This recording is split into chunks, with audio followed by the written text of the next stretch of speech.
இன்றைய முதல் வாசகம் இறைவாக்கினர் யோவேல் நூலிலிருந்த வாசகம் அதிகாரம் 2 வசனம் 12 முதல் 18 முடிய. ஆண்டவர் கூறுகிறார், இப்பொழுதாவது உண்ணா நோன்பிருந்து அழுது புலம்பிக் கொண்டு உங்கள் முழு இதயத்தோடு என்னிடம் திரும்பி வாருங்கள் என்கிறார் ஆண்டவர். நீங்கள் உங்கள் உடைகளை கிழித்துக் கொள்ள வேண்டாம், இதயத்தை கிழித்துக் கொண்டு உங்கள் கடவுளாகிய ஆண்டவரிடம் திரும்பி வாருங்கள். அவர் அருள் நிறைந்தவர், இரக்கமிக்கவர், நீடிய பொறுமையுள்ளவர், பேரன்பு மிக்கவர், செய்ய கருதிய தீங்கை குறித்து மனம் மாறுகின்றவர். ஒருவேளை அவர் தம் மனதை மாற்றிக்கொண்டு உங்கள் கடவுளாகிய ஆண்டவருக்கு தானிய படையலையும் நீர்ம படையலையும் நீங்கள் அளிக்குமாறு உங்களுக்கு ஆசி வழங்குவார். இதை யார் அறிவார்? சீயோனில் எக்காலம் ஊதி எச்சரியுங்கள், புனிதமான உண்ணா நோன்புக்கென நாள் குறியுங்கள், வழிபாட்டு பேரணியை திரட்டுங்கள், மக்களை திரண்டு வரச் செய்யுங்கள், புனித கூட்டத்திற்கு ஏற்பாடு செய்யுங்கள், முதியோரை கூடி வரச் செய்யுங்கள், பிள்ளைகளையும் பால் குடிக்கும் குழந்தைகளையும் ஒரு சேர கூட்டுங்கள். மணமகன் தன் அறையை விட்டு வெளியேறட்டும், மணமகள் தன் மஞ்சத்தை விட்டு புறப்படட்டும். ஆண்டவரின் ஊழியர்களாகிய குருக்கள் கோவில் மண்டபத்திற்கும் பலிபீடத்திற்கும் இடையே நின்று அழுத வண்ணம், ஆண்டவரே, உம் மக்கள் மீது இரக்கம் கொள்ளும், உமது உரிமை சொத்தை வேற்றினத்தார் நடுவில் நிந்தைக்கும் பழிச்சொல்லுக்கும் ஆளாக்காதீர் என சொல்வார்களாக. அவர்களுடைய கடவுள் எங்கே என வேற்றினத்தார் கூறவும் வேண்டுமோ?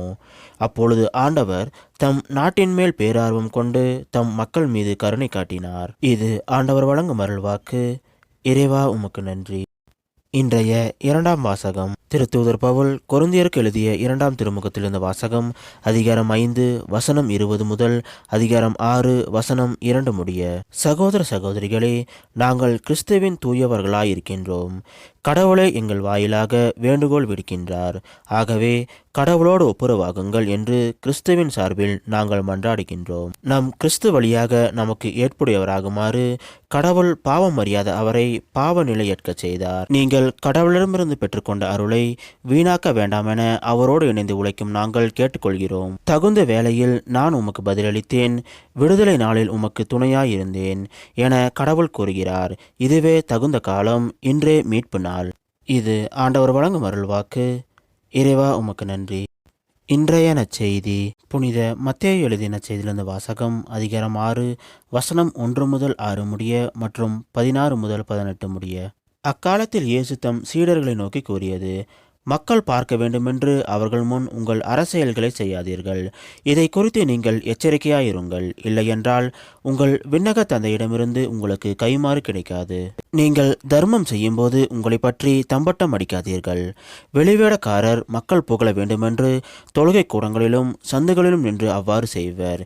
அவர்கள் தங்களுக்குரிய கைமாறு பெற்று விட்டார்கள் என உறுதியாக உங்களுக்கு சொல்கிறேன். நீங்கள் தர்மம் செய்யும்போது உங்கள் வழக்கை செய்வது இடக்கைக்கு தெரியாதிருக்கட்டும். அப்பொழுது நீங்கள் செய்யும் தர்மம் மறைவாய் இருக்கும்.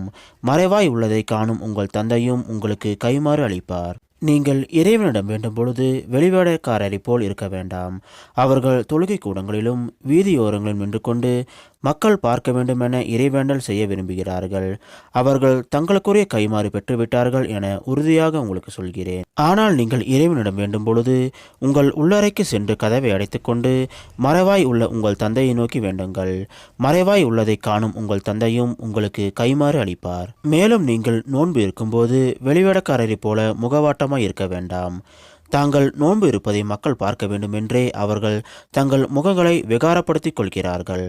அவர்கள் தங்களுக்குரிய கைமாறு பெற்றுவிட்டார்கள் என உறுதியாக உங்களுக்கு சொல்கிறேன். நீங்கள் நோன்பு இருக்கும்போது உங்கள் தலையில் எண்ணெய் தேய்த்து முகத்தை கழுவுங்கள். அப்பொழுது நீங்கள் நோன்பு இருப்பது மனிதருக்கு தெரியாது, மாறாக மறைவாய் இருக்கிற உங்கள் தந்தைக்கு மட்டும் தெரியும்.